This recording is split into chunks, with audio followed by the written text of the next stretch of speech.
All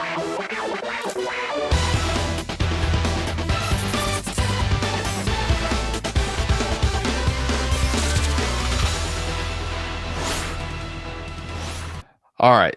Should we get into this tag team list? Sure. This is where we're going to get historical on you. So we can't go a week without talking a little bit of classic professional wrestling. So I'm going to put on the screen here for our video version for those of you watching on YouTube. But WWE completed the 50 greatest tag teams list, a series they were doing on Peacock and the WWE Network. And this got a little bit of discussion going over in the Facebook group. If you're not in the group, by the way, join it. Search Top Rope Nation Pro Wrestling Discussion on Facebook, or you can find the link here in the episode description.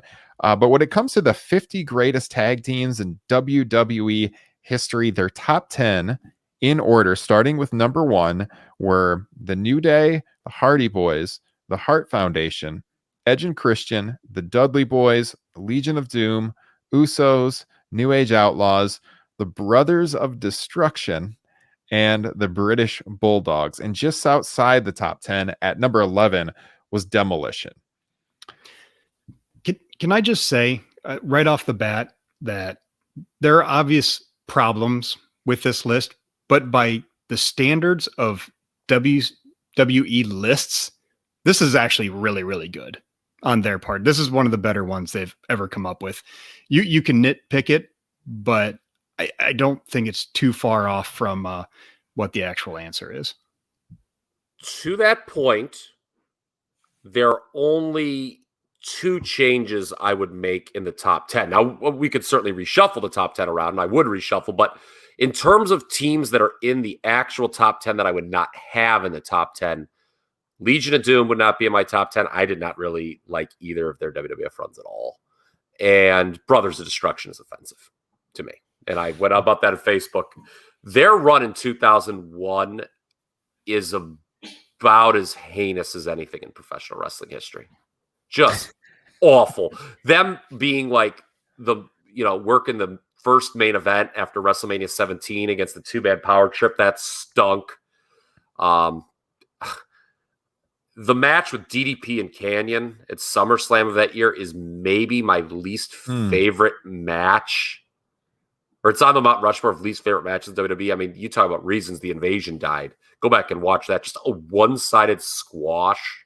Remember when they had Undertaker's wife pin DDP on television? I've erased all this from my memory. I forgot about that SummerSlam match until you just said that. I'm like, oh man, I do remember that. Yeah, I always thought the Brothers of Destruction was lame. I mean, I like kind of superpower, mega power, if you will, tag teams sometimes, but that one just didn't really work for me. Yeah. I didn't like it. I was just always pissed when they won.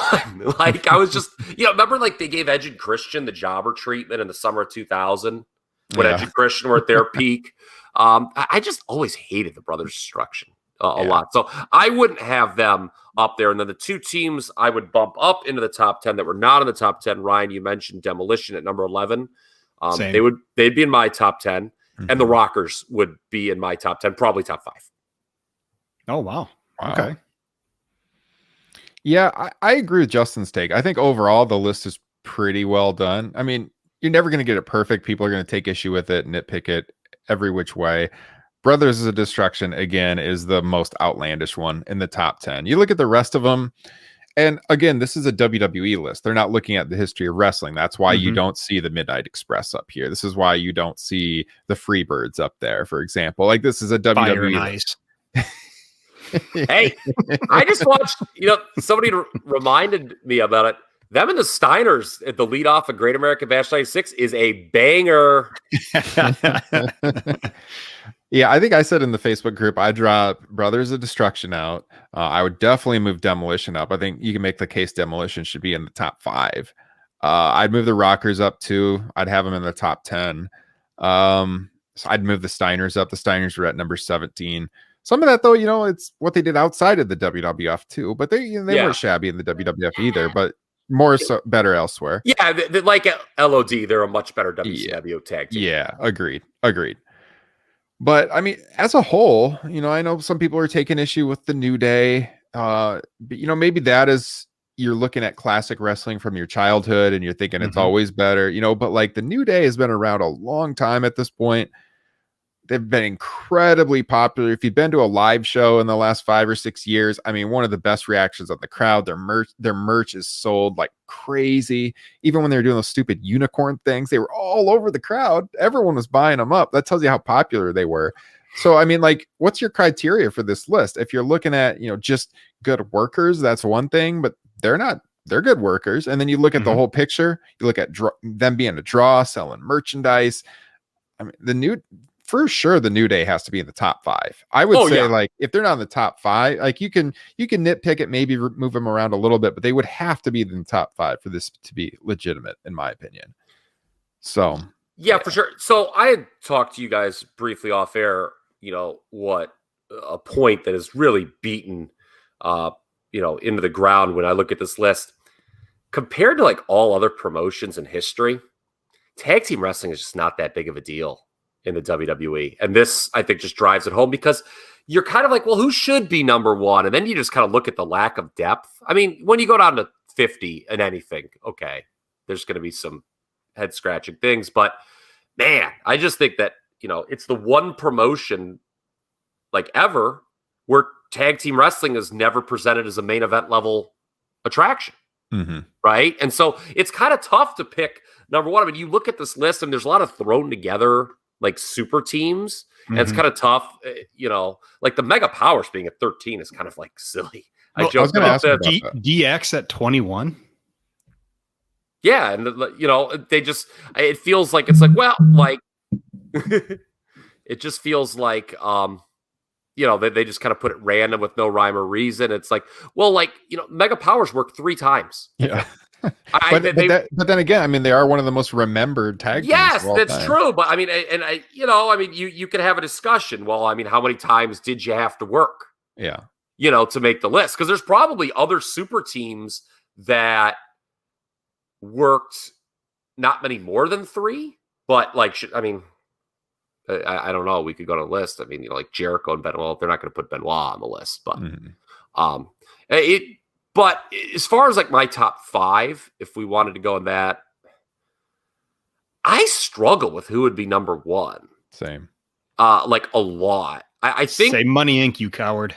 Money. Okay. Money. One of the things that I have been very happy about with the internet in recent years is finding out that I am not the only one who absolutely was repulsed by Money Inc. Like it is that nothing warms my soul like going on Twitter and like every 3rd week just reading somebody say Money Inc. was trash. God, what a boring team they were. Mike Rotunda, God, this guy could make anything suck that he was involved in. Blue. Eminem should be way higher on this list, by the way, just as a random. Can I ask you really? before you get to your top 5? I was just curious, Kyle, how you felt about the fact that Power and Glory weren't on the list. I mean, didn't even make the top 50. They had one great night at SummerSlam 90, and then it was all downhill, man. So the sheep fuckers made the list, number 50. Yeah. That'd be the bushwhackers for you keeping tally, Yeah. No brain busters, huh? Oh, that's surprising. Yeah. And to the point with, no Revival, I thought was kind of that's also flagrant. And well, we know why. What do both those teams have in common? You tell me. They're featured pretty heavily on AEW. Yeah. Arn Anderson, Tully Blanchard are all over that. Yeah, that's true. The Shield, I'm surprised they're not high. I mean, again, that's another aided with Moxley, but I'm surprised like you would have the New Day number 1 and the Shield 22. I guess, I mean, the New Day lasted way longer, but is the gap that big? Because I'll be honest with you, I like Shield Trios matches a lot more than I like New Day matches. Yeah, I think the Shield probably comes in 10 to 15 in my list. Yeah, but like they should be higher, no doubt about it. Yeah, I mean, you get to that top 15, the difference isn't huge. So, I mean, it's close. Yeah. Factoring in, obviously, they are a top 10 team of all time, but you just factor in their WWE run. I thought the Steiners were really high on this list, considering their run was pretty brief. A year. Yeah. And considering some of the teams they're ahead of, that one really surprised me. I mean, I think it's just about the name because, Some like, of that's legacy, yeah. yeah, but yeah, I mean, you're right. I didn't think. I mean, wouldn't you take the bar over the Steiner Brothers for tag team run? Yes. I mean, as far as WWE only, absolutely. That's what the list is. Yeah, absolutely. I think it's just it's name value, and Mhm. like we said, some of them aren't on here because they didn't spend time with WWE or any considerable time with WWE. But since they did have that very brief run in the mid '90s, I think they put them there, and then they kind of factored in probably what they did outside. It's got to be name recognition more than anything. One of the most famous. And the same with LOD being at number 6. Yeah, exactly. But I mean, because if you don't have the LOD really high on your list, but everyone knows about, hey, Legion of Doom, then you're basically self-admitting we did a shitty job with them. So, I get that's why they do it probably. So, should we do top 5s? Yeah. Okay. I'm going to let you guys talk me into things, or I'm just going to think about it. Definitely in my top 5 would be the New Day. Definitely in my top 5 would be the Hardys. Definitely in my top 5 would be the Usos. The Rockers are in my top 5. And I want to hear who you guys else have, because number 5 is real close. Those 4 would definitely be in my top 5, and I can explain why later. It's a little hard for me to be objective with the Hart Foundation. I think the Hart Foundation absolutely should be top 5. I knew you both would say that. Well, if you have the Rockers, I don't know how you can't have the Hart Foundation. Yeah, that's true. Yeah. What a Marty Jannetty mark Kyle Ross is. I'm not saying the Rockers don't belong in the top 5, but if you're putting them up there, you got to have the Hart Foundation, Kyle. I like the Rockers better. So you said the Hardy Boys were in your top 5? The Hardy Boys would definitely be on the list for number 1, for sure. Okay. Well, my top 5, if you want to think about it, Justin, I would have the top 3 on the list are in my top 5 for sure. I'd have a New Day. I'd have the Hardy Boys. I would have the Hart Foundation. I'd have Demolition. This is in no particular order. Demolition for my 4th. And then with the 5th, I've been going back and forth between either the Bulldogs or the New Age Outlaws. Because with the New Age Outlaws, man, I mean, Kyle, I think you threw this out there in the Facebook group. They're one of the most over acts in the entire company during the most popular time in company history. You could make an argument that no team on this list was as over ever as the New Age Outlaws were in the summer of 1998. Yeah. So for me, it's New Day, it's Hardys, it's Hart Foundation, it's Demolition. And then, boy, in that 5th spot, I'd have the Outlaws, I'd have the Bulldogs, maybe the Rockers. Like those 3 I probably have the Rockers just outside of it, just based on WWE work alone. Man, it's tough though. My top 4 are like set in stone. That fifth spot's harder. So not as much love for Edge and Christian for you guys. I kind of get the Dudley Boys, but yeah, they're in my top 10. But no, I mean, I think the Hart. Well, again, you go with like longevity. Like they weren't a team that long, really. Unless did they go back? I mean, they kind of like with T's go back to them, but they're a top 10. But no, they're not in my top 5. Okay. I mean, they were a team as long or pretty close to as long as the Rockers, right? And certainly they had more success. And the Rockers are what, about 2.5 years ish? A little under 3 years? 3.5, maybe? With 88 to the beginning of 92. I mean, if you can factor in the Brood, I would say that Edge and Christian were pretty close to that. And I'd say their moments are a lot higher than any of the Rockers' highlights. I think with the Rockers, what does it for me is people have a, kind of the rose-tinted glasses with that period of tag team wrestling in the WWE, and they had by far the best matches out of that group. When did the Rockers, so, they came in and then they got let go. Was it the end of 88 they brought them back? It was around SummerSlam 88 that they were in for keeps. Okay, because they started around Mania 4, right? When they got let go right away. I think it was even 87. Okay. That they were brought in for that company. Yeah. And then they there was something at a bar or something. Yeah, they got let go. But yeah, it was the summer of 88 that they were brought in for keeps. Okay. So 3 and change. They were into early 92. Yeah. Okay. Yeah. Well, here's the thing, though, with Edge and Christian. Okay? I've been thinking about this. Take away ladders. What do you think of Edge and Christian? Where, like, how many great traditional tag team matches have they had? Okay, well, Demolition, take away the Hart Foundation. How many great matches have they had? New Age Outlaws, take away Mankind and Terry Funk. How many great matches have they had? Okay, I'll answer those because it's not just one thing. With Demolition, they were champions for basically 2.5 years in the promotion at the peak time. And no one really complains. It's not like that was undeserved. True. With the New Age Outlaws, again, their stardom was such that you could look past the in-ring. I think with Edge and Christian, I would just definitely have them below the Hardys. I agree with that. Yeah, and so are they like number 7 or number 8? Yeah, I just think that I'm not sure what they were like the best at. So for your list, tag title reigns don't really mean anything if you have the Rockers, right? Since they didn't have the titles. No, I mean that's why you probably couldn't have them number 1. I mean, because it's great. Yeah, they never had it, but. No, I mean, because if you just had a bunch of cup of coffee runs that didn't mean jack shit, no, I don't think that matters. Demolition's tag title run absolutely matters. Yeah. Because, again, that was a period where there was an actual tag team division. They were the champions basically the whole time. Yeah.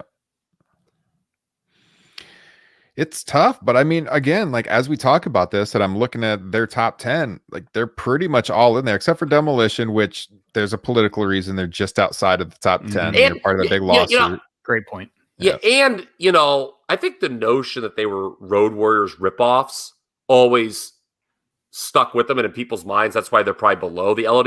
I thought that was kind of unfair, though. Yeah. Always. It's not like they weren't over. It's not like people laughed them out of the building and we're like, oh my God, look at these guys. They were very over. Yeah. So I don't, I know Darso came up, was part of that Minnesota crew, even with the Road Warriors, but I always thought that was kind of an unfair criticism because they got over. Yeah. Yeah. I mean, you swap out the Brothers of Destruction. That's the only egregious one. Take them out of the top 10, move Demolition into the top 10, and then move the Rockers in the top 10, maybe for the Dudleys. And like, this is a solid top 10. I mean, I'm not going to lie. I haven't watched the series that they put out, counting them all down. I kind of want to now, just because I think overall it is a pretty good list. So, and, the British Bulldogs, we should just say this because I know someone mentioned them. When they came in 1985, I mean, it was like mind blowing. So, I mean, they might be the team, that would round out my top 5 just for that, because it was just so like, whoa, like where did these guys come from? It was crazy. I mean, in terms of like star ratings, the Bar probably has more great matches than the British Bulldogs. I think we've talked about that before. But there weren't a lot of like great tag team matches in the 1980s, to be honest with you. At least ones that are fondly remembered. I mean, even like the Bulldogs and the Hearts, people talk about this great rivalry. What's the go-to Bulldogs Heart match? I don't know what it is.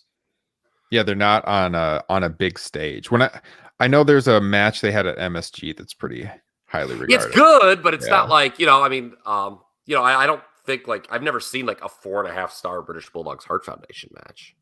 I don't think it's out there. So, if you force me to pick a number 1, though, I don't know. Is the New Day? I mean, because they're like they were a pseudo main event level act. I think it's got to be the New Day or the Hardy, who are their top 2. I think they have the right top 2, to be honest with you. The Usos is interesting. They've got longevity. They've had a lot of good matches, but correct me if I'm wrong. Before like a couple of years ago, had they never even like worked a WrestleMania, like on the main show? 34 was the first one. Yeah.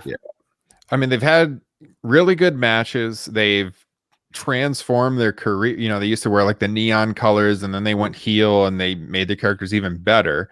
I think the biggest issue with the Usos is for a lot of their run, I don't think there was a lot of audience investment in them, but they were always having good matches. It never felt like they were even close to one of the most important things in the promotion, even if they had the titles at the time. Yeah. I think more than any other team on this list, except for maybe Street Profits, the Usos could jump up here too. You know, they have another run in them, especially with this whole, family thing going on. Yeah. The fucking Natural Disasters were 34. People love the Natural Disasters. Hey, you got to give it to them for them putting the Hardys at number 2, though, and ranking them over Edge and Christian. I guess you got 2 teams there with people in AEW now, but I mean, the Hardys were just an absolute phenomenon in the late 90s. You can't overlook that. I mean, a lot of good Attitude Era tag teams that were incredibly popular at the shows at the time with the live crowd. The Hardys were number 1, though. And they both went on to be big singles guys. And Edge and Christian, I mean, you could argue. Edge is, I guess, Edge is the biggest single star of the 4. And Jeff Hardy's definitely number 2. Yep. Was Matt Hardy a bigger single star than Christian in WWE? I would say no. That's probably about even. No. Yeah, I think that's about even. Christian had the world title runs, though. Didn't Matt Hardy have the world title? He had the ECW title. Yeah. But Christian didn't have it. He didn't have it for very long, though. He did win it. You're right. But I like that program with Randy Orton was pretty good. Yeah. But, so I'm sorry. Go ahead. No, that was it. Oh, okay. I'm just curious. What's the one team on this list that just offends you that they're on it? And then also, what's the most erroneous omission? The worst team on this list. Fuck, the Natural Disasters were not good. Like, they just weren't. Like, they were, like, around for basically a year and change. They never had any good matches. I struggle to remember any good angles. They weren't, like, their tag title run wasn't important. The tag team division was going down the old pooper at that time. They're not good on this list. Trying to look who else here. Jericho at 35. Seems high. Was that really that good? I mean, I don't really have many great memories of that pairing. Jericho and Big Show. That was funny. That was when they did the unified tag team title gimmick, right? They actually, and they did make the tag team titles like a main event thing because they were working DX, I want to say. I can't even remember the freaking year. It was like 2008 or 9-ish or something like that. Yeah. But again, you're right. I mean, that seems kind of sad that a team with that shelf life would be number 35. But I mean, hey, it's WWE, and we don't, tag teams aren't main event acts, generally speaking. Yeah. So yeah, I think if you were to look at the Bushwhackers are obviously really bad, but people remember them. So it's like, I would expect them to be on a WWE list. Yeah. Yeah, I think the Natural Disasters might be the worst team on the list because they just objectively weren't good or memorable. There's no rhythm and blues on this list. No, I mean, they would have been very offensive had they been on this list. That was a terrible team. No Dream Team. I know you're a big fan of them, aren't you, Kyle? Dream Team should be on this list, yes. Orient Express, Killer Bees. Ooh, yeah, the Killer Bees should definitely be on Killer the list. Bees, maybe. The Orient Express, nah. I mean, if some of these other teams are on this list, absolutely the Killer Bees should be on this list. I think. They were pretty big in the mid-'80s. One of my earliest wrestling memories is watching them on TV, to be honest. So maybe I'm biased. But I'd have the Killer Bees. I apologize if I've told this story before. I remember when Nitro was first starting and people started talking wrestling in my math class. This was been like freshman year of high school, I guess. And like some guys like, are the Killer Bees still in wrestling? Hell yeah, there you go. That is proof right there. They should be on this list. Yeah. Any of them stand out for you, Justin, that aren't on here, or ones that you take offense to? A lot of it is just how high some of these are. I don't really care for Kane and X-Pac. That didn't do much for me. I wasn't really around for the Quebecers. I did not like Too Cool, but I'm fine with them being there. They were very over for a little bit in 2000. Yeah. Hey, we can say a top 50 tag team member was on Top Rope Nation if the Quebecers are on here. Yeah. True. I like the Quebecers. Yeah. The Nasty Boys were not a good WWF tag team. No. But they also were a much better WCW tag team. Yeah. Agreed. So my biggest omission is Revival. Just how when you talk about like a great tag team division, that NXT, if you're going to have DIY on there, you got to have the Revival. Yes. You could argue the Revival should be higher than DIY. Yeah. Yeah. Where's DIY? 38th? Yeah. Yeah. The Revival's for sure the biggest omission. Especially when you consider Undisputed Era at 20, which I have no problem on this list, but as far as the tag team division, they're even at least with DIY and Revival. I see the Blackjacks on this list, which makes me recall that great Mick Foley story when he brought home the new Blackjacks action figures to his children and they started crying. Love that story. Oh, that's amazing. Oh, God. It's a great story. I think it's in his first book. Oh, man. All right. One last thing. I think they should have just put all of Owen Hart's teams on here. We needed the team with Yoko. We needed High Energy, and we needed the New Foundation. What are we doing? His team with Yoko was pretty entertaining. You got him and the Bulldog on here at 30. Yeah. Him and Yoko, it was a good match because Owen could do 90% of the work, and then Yoko could come and hit one big power move. It was, a logical pairing. Yeah. Wait, what about Wyndham and Rotundo? They didn't have a long run, but they held the titles a couple times, right? They should have been on this list for sure. They were very over. First used Real American. That's very true. Mm-hmm. For that alone, they should have been one of the most iconic themes of all time. The originators of that one. All right. Where's Dick Murdoch and Adrian Adonis? now they're coming out of the woodwork. Yeah. Now we're noticing. Guys, let us know what you thought of the 50 greatest tag teams. Either the countdown show. What should I call it? Countdown show. The list itself. Send us an email. We can read them on the show. If you have comments, it's topropenation@gmail.com.